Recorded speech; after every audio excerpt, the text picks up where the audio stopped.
Hello friends and welcome back in my YouTube channel biology with Neha ma'am. तो friends हमने paramecium देख लिया, एंडमीबा देख लिया। इस वीडियो में हम क्या करेंगे, यूग्लिना के बारे में देखेंगे। यानी यूग्लिना में क्या है, जो इम्पोर्टेंट पॉइंट है उसको आज हम डिस्कस करेंगे। तो इस तरीके से प्रोटोजोआ की 3 स्पीसीज आपकी तैयार हो जाएगी, एंडमीबा, यूग्लिना और पैरामीशियम। फिर इसके बाद हम प्लाज्मोडियम का स्ट्रक्चर देखेंगे। तो आइए सबसे पहले हम क्या करते हैं, यूग्लिना के बारे में देखते हैं। तो जैसे पैरामीशियम में सबसे बाहर की कवरिंग को हम क्या नाम देते थे, पेलिकल। तो वैसे ही यहाँ पर भी क्या पाया जाता है, पेलिकल पाया जाता है।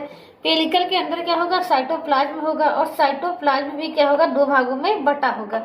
साइटोप्लाज्म किस में बटा होगा, एक्टोप्लाज्म में और एंडोप्लाज्म में। जैसे पैरामीशियम में बटा था, इस तरीके से। फिर यहाँ पर एक स्पेशल स्ट्रक्चर हमें देखने को मिलता है जो पैरामीशियम में नहीं था। आप यहाँ देख रहे हैं एक कप से आपको स्ट्रक्चर दिखाई दे रही है। इस स्ट्रक्चर को हम क्या कहते हैं, रिजर्वायर कहते हैं। और रिजर्वायर के ऊपर ये जो नैरो ओपनिंग है, इसको हम क्या कहते हैं, साइटोफेरिंक्स कहते हैं या साइटोस्टोप कहते हैं। तो इस चीज को हमने क्या नाम दिया, रिजर्वायर। इसको रिजर्वायर कहेंगे। और रिजर्वायर के ऊपर के भाग को हम क्या कहते हैं, साइटोस्टोम या साइटोफेरिंक्स कहेंगे। आप देख रहे हैं रिजर्वायर में क्या होता है, बेसल ग्रेन्यूल होते हैं। और बेसल ग्रेन्यूल से हम जानते हैं क्या निकलता है, फ्लैजिला निकलता है।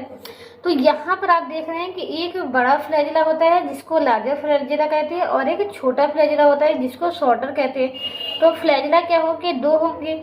एक क्या होगा, शॉर्ट फ्लैजिला, और एक क्या होगा, लार्ज फ्लैजिला।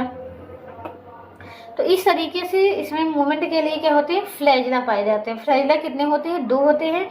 लेकिन एक क्या होता है, छोटा होता है, बहुत ही माइन्यूट होता है। इसका यूज लोकोमोशन में नहीं होता। लोकोमोशन के लिए केवल एक ही फ्लैजिला यूज में आता है। इसके अंदर जैसे कि अगर ये कैसा है, यूकैरियोटिक जीव है, तो इसके अंदर वही जैसे यूकैरियोटिक जीव में क्या होते हैं, केंद्रक पाए जाता है, सभी कोशिकाएं पाए जाते हैं। तो इसके अंदर भी क्या होगा, केंद्रक और सभी कोशिकाएं पाए जाएंगे। जैसे बाकी सभी जीवों के अंदर पाए जाते हैं। तो वो चीजें हम यहाँ पर डिस्कस नहीं करेंगे। यहाँ पर देखें अगर सबसे पहले, तो इसमें एक स्पेशल चीज पाई जा रही है। आप जो लंबा लंबा देख रहे हैं, ये क्या है, क्लोरोप्लास्ट। तो इसके अंदर भी जैसे प्लांट में क्लोरोप्लास्ट पाया जाता है, ऐसे यूग्लिना के अंदर भी क्लोरोप्लास्ट पाया जाता है। और इस क्लोरोप्लास्ट में क्या होता है, क्लोरोफिल ए होता है, क्लोरोफिल बी होता है। इसके अलावा इसमें क्या होता है, कैरोटीन होते हैं, कैरोटीन नामक पिगमेंट होते हैं। तो ये आपको याद रखना है कि इसमें कौन कौन से क्लोरोफिल होते हैं और कैरोटीन होते हैं। इसके बाद इसमें देखिए, भोजन का जो संचय होता है वो किस रूप में होता है, पैरामाइलम के रूप में, पैरामाइलॉन के रूप में। पैरामाइलॉन क्या है, एक पॉलीसैकेराइड है, एक पॉलीसैकेराइड है। हमने बताया कि कार्बोहाइड्रेट के कई प्रकार होते हैं, मोनोसैकेराइड, डाइसैकेराइड और पॉलीसैकेराइड। तो पैरामाइलॉन क्या है, एक पॉलीसैकेराइड है। ये आपको याद रखना है। कभी कभी पूछ भी सकता है कि पैरामाइलॉन क्या है, प्रोटीन है कि कार्बोहाइड्रेट है कि लिपिड है। तो एक तो चीज आपको याद रखना है, पैरामाइलॉन क्या है, कार्बोहाइड्रेट है। तो कोई भी जीव देखिए अपने भोजन का संचय जो होता है वो कार्बोहाइड्रेट के रूप में ही करता है। अगर वो प्लांट है तो प्लांट स्टार्च के रूप में करेगा। अगर एनिमल है तो एनिमल ग्लाइकोजन के रूप में संचित करते हैं, ठीक। और स्टार्च, ग्लाइकोजन, ये सभी क्या है, पॉलीसैकेराइड ही हैं। और यूग्लिना किस रूप में करता है, पैरामाइलॉन के रूप में करता है। और पैरामाइलॉन भी क्या है, पॉलीसैकेराइड ही है। तो आइए सबसे पहले इसका स्ट्रक्चर तो हमने देख ही लिया। इसका स्ट्रक्चर एकदम सिंपल ही होता है कि यानी सबसे बाहर क्या होगा, पेलिकल होगा। पेलिकल के अंदर साइटोप्लाज्म होगा, साइटोप्लाज्म एक्टोप्लाज्म और एंडोप्लाज्म में बटा होगा। ऊपर की तरफ क्या होगी, रिजर्वायर होगी। रिजर्वायर में 2 फ्लैजिला होंगे, एक बड़ा फ्लैजिला और एक छोटा फ्लैजिला। साइटोफेरिंक्स क्या होती है, रिजर्वायर का जो अपर नैरो पार्ट होता है उसको हम क्या कहते हैं, साइटोस्टोम या साइटोफेरिंक्स कहते हैं। यही से क्या होता है, फूड पार्टिकल इंटर करते हैं। इसके अलावा इसके अंदर देखें तो न्यूक्लियस होता है और अलग जो भी कोशिकाएं होते हैं वो सब पाए जाते हैं। इसमें एक स्पेशल चीज क्लोरोप्लास्ट पाया जाता है जो किसी भी एनिमल में नहीं पाया जाता। इसके अलावा इसमें भोजन क्या होता है, पैरामाइलम के रूप में संचित रहता है। तो ये दो चीजें एक याद रखनी है कि क्लोरोप्लास्ट ए और बी होता है, इसके अलावा इसमें कैरोटीन पाया जाता है, पैरामाइलम के रूप में भोजन संचित रहता है जो कि एक पॉलीसेकेराइड है, और इसमें दो फ्लैजिला पाया जाता है, एक बड़ा होता है और एक छोटा होता है। पैरामाइसियम की संरचना में बस इतनी ही चीजें आपको याद रखनी है, इससे ज्यादा याद रखने की जरूरत नहीं है और इससे ज्यादा है भी नहीं। तो जितनी भी चीजें पैरामाइसियम की स्ट्रक्चर यूग्लिना के स्ट्रक्चर में थी वो सब हमने डिस्कस कर ली। अब आइए इसमें क्या देखेंगे, इसकी फिजियोलॉजी। तो जैसे प्लांट में हम क्या करते थे, प्लांट का पहले इंटरनल स्ट्रक्चर देखते थे, पहले उसका एक्सटर्नल स्ट्रक्चर देखते थे कि वो बाहर से कैसे दिखाई दे रहा है, फिर उसके बाद उसका इंटरनल स्ट्रक्चर देखते थे कि वो अंदर से कैसे दिखाई दे रहा है। तो यहाँ हम एनिमल के केस में भी यही करेंगे, सबसे पहले वो बाहर से कैसा दिखाई दे रहा है, फिर वो अंदर से कैसा दिखाई दे रहा है, फिर उसके अंदर जो है वो जैविक प्रक्रियाएं कैसे हो रही है, यानी उसके अंदर पोषण कैसे हो रहा है, रिस्पायरेशन कैसे हो रहा है, एक्सक्रीशन कैसे हो रहा है। तो ये चीजें प्लांट में नहीं होती थी, इसीलिए इस चीज को हम वहाँ स्किप करते थे, वहाँ केवल एक्सटर्नल और इंटरनल स्ट्रक्चर देखते थे। तो यहाँ पर जो यूकैरियोटिक जीव है और कैसे है, यूनिसेलुलर है, तो उनका तो एक्सटर्नल और इंटरनल दो तरीके के स्ट्रक्चर है ही नहीं। जो भी हम देख रहे हैं उसको माइक्रोस्कोप से जूम करके एक ही स्ट्रक्चर हुआ है।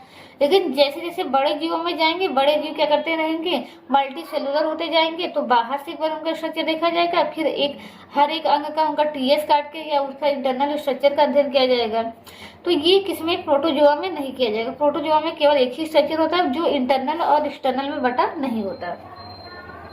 तो अब अगर हम इसमें देखें कि सबसे पहले इसमें न्यूट्रिशन कैसे होता है, तो हमने बताया यूग्लिना के अंदर क्या होता है, क्लोरोफिल पाया जाता है और इस क्लोरोफिल की सहायता से ये अपना भोजन बना ले रहा है। तो इसमें न्यूट्रिशन कैसा हुआ, ऑटोट्रॉफिक न्यूट्रिशन हुआ, या ऑटोट्रॉफिक को हम क्या कहते हैं, होलोट्रॉफिक भी कहते हैं। यानी ये बाहर के सराउंडिंग से क्या लेगा, CO2 लेगा, जल लेगा और अपना भोजन का निर्माण स्वयं कर लेगा। किसकी सहायता से, जो इसके अंदर क्लोरोफिल ए और बी पाए जा रहे हैं। तो इसके अंदर क्या बन जाएगा, ग्लूकोज बन जाएगा, C6H12O6 बन जाएंगे। इसके साथ साथ क्या होगा, ऑक्सीजन इवॉल्व होगा। तो इस तरीके से यूग्लिना क्या करती है, अपना भोजन स्वयं बना लेती है, तो बाहर से इसको भोजन लेने की आवश्यकता नहीं होती। लेकिन ये तब की कंडीशन है जब यूग्लिना क्या होती है, सनलाइट में होती है। सनलाइट में क्या करती है, ये अपने भोजन का निर्माण स्वयं करती है। लेकिन जब डार्कनेस पीरियड होता है, यानी जब ये अंधेरे में चली जाती है, तो इसका क्लोरोफिल क्या होता है, वो नष्ट हो जाता है। और जनरली यूग्लिना क्या होती है, ग्रीन कलर की होती है, लेकिन जब क्लोरोफिल नष्ट हो जाता है तो ये व्हाइट कलर की हो जाती है। तो अब जब क्लोरोफिल नहीं है तो ये प्रोसेस नहीं हो पाएगा, तो ग्लूकोज इसके शरीर के अंदर नहीं बन पाएगा। अब इसको ग्लूकोज बाहर से लेना पड़ेगा। देखिए, जो हम पढ़ते हैं स्वपोषी, परपोषी या ऑटोट्रॉफिक या हेटेरोट्रॉफिक, इसका मतलब होता है, भोजन बनाने का मतलब होता है कि ग्लूकोज बनाने का मतलब, यानी ग्लूकोज के बेस पर ही एनिमल को दो भागों में, पूरे जीव जगत को दो भागों में बांटा गया है, प्लांट और एनिमल में। जिसके अंदर ग्लूकोज बन जा रहा है वो क्या हो गए, प्लांट हो गए, और जो ग्लूकोज बाहर से ले रहे हैं वो क्या हो गए, एनिमल। तो यहाँ भोजन का मतलब हम पढ़ते हैं कि ऑटोट्रॉफिक ऐसे जीव होते हैं जो अपना भोजन स्वयं बना लेते हैं। तो यहाँ भोजन का मतलब क्या होता है, ग्लूकोज से। तो अब यूग्लिना क्या होती है, इसीलिए हम कहते हैं कि यूग्लिना जो है वो प्लांट और एनिमल के बीच की कड़ी है। यूग्लिना के अंदर क्लोरोफिल पाया जाता है जिसकी वजह से ये ग्लूकोज का निर्माण कर लेती है। लेकिन ये कंडीशन तब होता है जब सनलाइट होता है, क्योंकि भोजन बनाने के लिए कार्बन डाइऑक्साइड और जल की तो आवश्यकता होती ही है, साथ ही साथ में सनलाइट की भी आवश्यकता होती है। क्योंकि जब दो छोटे मॉलिक्यूल आपस में जुड़ करके एक बड़ा मॉलिक्यूल बनाते हैं तो एनर्जी की जरूरत पड़ती है, इसीलिए। और वो एनर्जी कहाँ से आएगी, सनलाइट से आएगी। और क्लोरोफिल किस लिए होता है, क्लोरोफिल इसी सनलाइट को ट्रैप करने के लिए या इसी सनलाइट को एब्जॉर्ब करने के लिए होता है। तो इसीलिए क्लोरोफिल पाया जाना जरूरी है, इसीलिए सनलाइट का होना जरूरी है। तो जब ग्लूकोज बनता है तो एनर्जी यूज होती है, लेकिन जब यही ग्लूकोज क्या है, टूटता है, किस में टूटता है, CO2 में प्लस H2O में टूटता है, तब क्या होती है, एनर्जी रिलीज होती है। तो जब दो छोटे मॉलिक्यूल मिलकर के एक बड़ा मॉलिक्यूल बनाते हैं तो एनर्जी कंज्यूम होती है, जब बड़ा मॉलिक्यूल दो छोटे मॉलिक्यूल में ब्रेक डाउन होता है तो एनर्जी रिलीज होती है। इस प्रक्रिया को हम क्या कहते हैं, इस प्रक्रिया को फोटोसिंथेसिस कहते हैं। और ग्लूकोज का CO2 और H2O में टूट जाना क्या कहलाता है, रिस्पायरेशन कहलाता है। तो रिस्पायरेशन और फोटोसिंथेसिस इस तरीके से आपस में एक दूसरे से जुड़े होते हैं। फोटोसिंथेसिस में ग्लूकोज का निर्माण होता है और एनर्जी कंज्यूम होती है। रिस्पायरेशन में ग्लूकोज का ब्रेकडाउन होता है और एनर्जी क्या होती है, रिलीज होती है। तो इस तरीके से एक दूसरे से ये जुड़े होते हैं। तो इसीलिए जो भोजन हम खाते हैं उनका क्या होता है, ग्लूकोज के रूप में पाचन हो जाता है और फिर यह ग्लूकोज सेल के अंदर जाता है और ब्रेकडाउन होता है CO2 और H2O में और एनर्जी मुक्त होती है। तो हमने कहा कि जब सनलाइट होगा तो सनलाइट में ये प्रोसेस होंगी, लेकिन सनलाइट नहीं है तो इसमें फिर दो प्रकार का न्यूट्रिशन होता है। एक होता है सेप्रोजोइक न्यूट्रिशन, एक होता है होलोजोइक न्यूट्रिशन। सेप्रोजोइक आप तो जानते ही हैं कि ये क्या करेंगे, सड़े गले पदार्थों से अपना भोजन लेंगे। यानी यूग्लिना है, यूग्लिना के सराउंडिंग में जो भी पदार्थ होगा जो कैसा है, डिजोल्व हो गया है, जो छोटे छोटे अणुओं में ब्रेक डाउन हो गया है, वो सीधा ही इसके अंदर क्या होगा, विसरण के माध्यम से चला आएगा। यानी बाहर क्या है, अमीनो एसिड है या बाहर ग्लूकोज है, ठीक वो विसरण के माध्यम से इसके शरीर में चला आता है अब्जॉर्ब होकर के। तो इसी को कहा जाता है सेप्रोजोइक न्यूट्रिशन। सेप्रोजोइक न्यूट्रिशन में क्या होता है कि कोई भी जीव होता है वो बाहर क्या करता है, एंजाइम को रिलीज करता है। एंजाइम बाहर ही जटिल पदार्थ को सिंपल पदार्थ में तोड़ देते हैं, प्रोटीन को अमीनो एसिड में, कार्बोहाइड्रेट को ग्लूकोज में, और ये सरल पदार्थ जो है विसरण द्वारा कोशिका के अंदर आ जाते हैं। इसको कहा जाता है सेप्रोजोइक न्यूट्रिशन या मृतोपजीवी ऐसे जीवों को कहा जाता है। फिर दूसरा होता है होलोजोइक न्यूट्रिशन। होलोजोइक में क्या होता है कि ये भोजन को ग्रहण करते हैं और भोजन का जो पाचन होता है वो शरीर के अंदर होता है। अब ये क्या करेंगे, भोजन को यहाँ अब्जॉर्ब नहीं करते, यहाँ क्या करेंगे, ये जटिल फॉर्म में भोजन को ग्रहण करेंगे। यानी ये अमीनो एसिड न ग्रहण करके ये क्या करेंगे, प्रोटीन को ग्रहण करेंगे। प्रोटीन शरीर के अंदर आएगा, शरीर के अंदर एंजाइम रिलीज होगा और यह प्रोटीन कन्वर्ट होगा किसमें, अमाइनो एसिड में। तो इसमें तीन तरीके का न्यूट्रिशन हो गया। एक हो गया ऑटोट्रॉफिक, दूसरा हो गया सेप्रोजोइक और तीसरा हो गया होलोजोइक। आई होप तीनों में अंतर आपको समझ में आ गया होगा। ठीक, ऑटोट्रॉफी में ग्लूकोज का निर्माण स्वयं हो जाएगा। होलोजोइक में क्या, सेप्रोजोइक में क्या होंगे, जो बाहर पानी में ग्लूकोज होगा वो ऑब्जर्व होकर के शरीर के अंदर चला जाएगा। और तीसरा होता है होलोजोइक। होलोजोइक में ये क्या करेंगे, जटिल कार्बोहाइड्रेट यानी जैसे कि स्टार्च को ग्रहण करेंगे और कोशिका के अंदर जाकर के ये किस में कन्वर्ट हो जाएगा, ग्लूकोज में। ठीक, स्टार्च किस में ब्रेक डाउन होता है, ग्लूकोज में, क्योंकि जो स्टार्च होता है वो बना किससे होता है, ग्लूकोज से, इसीलिए स्टार्च का ब्रेक डाउन ग्लूकोज में होता है। फिर रिस्पायरेशन इसमें देखिए कैसा होता है। रिस्पायरेशन के लिए जैसे हमने इगुलिना में पैरामीशियम में बताया, जैसे अमीबा में बताया, उसी तरीके से इसमें क्या हो जाएगा, रिस्पायरेशन हो जाएगा। जो अभी हमने प्रोसेस देखा था वो क्या था, रिस्पायरेशन होता है। रिस्पायरेशन में क्या होता है, ग्लूकोज को यानी C6H12O6 को तोड़ने के लिए जो यूग्लिना ने ग्लूकोज ग्रहण कर लिया, लेकिन इसको एनर्जी तब मिलेगी जब ये ग्लूकोज ब्रेक डाउन होगा। ब्रेक डाउन किसमें होगा, CO2 में प्लस H2O में, और एनर्जी रिलीज हो जाएगी। अब इसको बाहर से क्या चाहिए, ऑक्सीजन चाहिए। तो ऑक्सीजन इसके शरीर में जो बाहर का वाटर है उससे डिफ्यूजन के द्वारा ऑक्सीजन अंदर चला आता है, और जो ये कार्बन डाइऑक्साइड बनते हैं ये डिफ्यूजन के द्वारा ही बाहर निकल जाते हैं। फिर इसके बाद हम इसमें देखें कि ऑस्मो रेगुलेशन और एक्सक्रीशन कैसे होता है। तो ऑस्मो रेगुलेशन का मतलब ही आपको बताया गया था कि पानी की एक्सेस मात्रा को रेगुलेट करना ही क्या कहलाता है, ऑस्मो रेगुलेशन कहलाता है। तो ऑस्मो अगर रेगुलेशन में देखें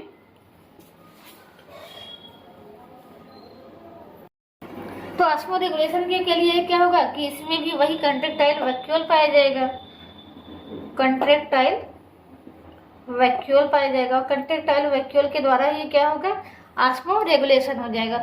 और ऑस्मो रेगुलेशन में जब पानी को बाहर फेंका जाता है उसी के साथ साथ यूरिया या अमोनिया जो भी सेक्रेटरी प्रोडक्ट है वो भी बाहर निकल जाता है। तो ऑस्मो रेगुलेशन और एक्सक्रीशन दोनों प्रोसेस क्या होते हैं, साथ साथ होती हैं, क्योंकि ऑस्मो रेगुलेशन के थ्रू जो पानी जाता है उसमें अमोनिया भी होती है। और अमोनिया को बाहर निकालने की प्रोसेस को ही हम क्या कहते हैं, एक्सक्रीशन कहते हैं। अब मेन टॉपिक पे आते हैं कि इसमें रिप्रोडक्शन कैसे होता है।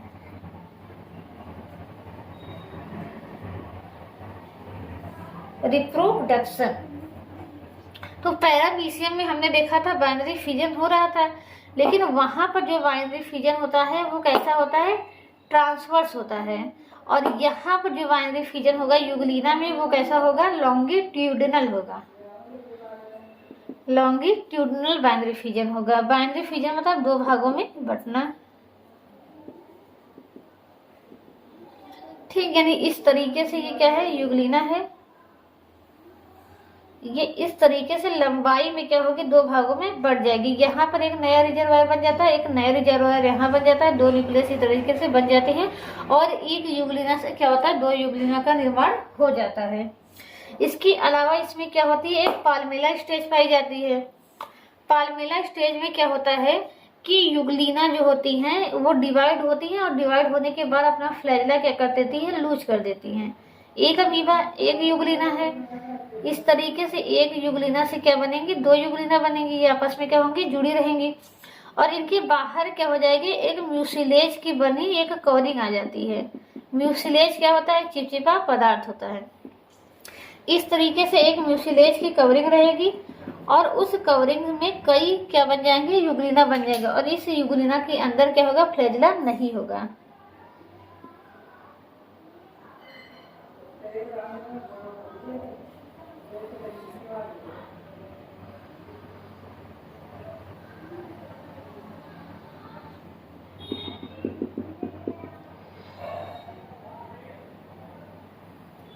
थोड़ा सा गलत बन रहा है,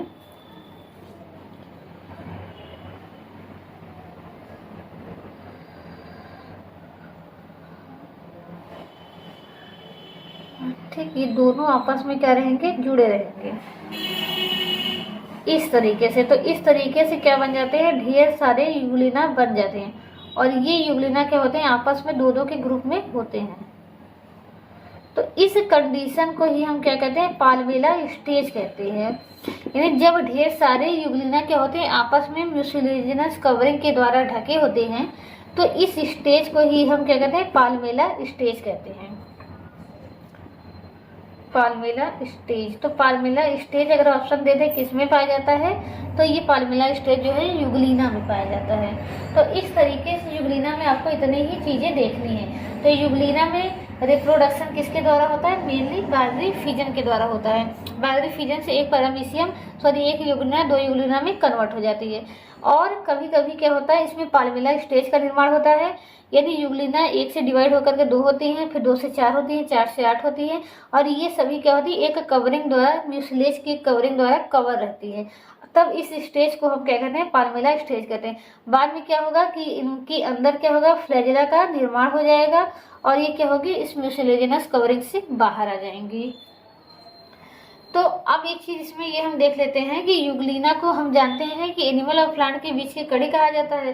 तो ये आप इसलिए जानते हैं कि एनिमल ये इसलिए है क्योंकि इसमें क्या है, लोकोमोशन हो रहा है। दूसरा ये एनिमल इसलिए है, एनिमल की तरह इसमें क्या हो रहा है, होलोजोइक न्यूट्रिशन हो रहा है। लेकिन ये तीसरा इसमें क्या होती है, सेंस होता है, सेंसिटिविटी होती है, ठीक, जो कि प्लांट में नहीं होती। यानी ये हर चीज के प्रति इसकी बाहर जो भी प्रक्रिया हो रही है उसके प्रति क्या करती है, रिस्पॉन्स करती है। तो इसके अंदर संवेदनशीलता होती है जो कि जंतुओं का लक्षण है। दूसरा ये प्लांट की तरह कार्य करती है क्योंकि इसमें क्या होता है, फोटोसिंथेसिस होती है। तो इस तरीके से यूग्लिना क्या है, एनिमल और प्लांट के बीच की कड़ी होती है। तो यूग्लिना पर एक छोटा सा टॉपिक था। आई होप ये वीडियो आपको पसंद आया होगा और अच्छे से समझ में आया होगा।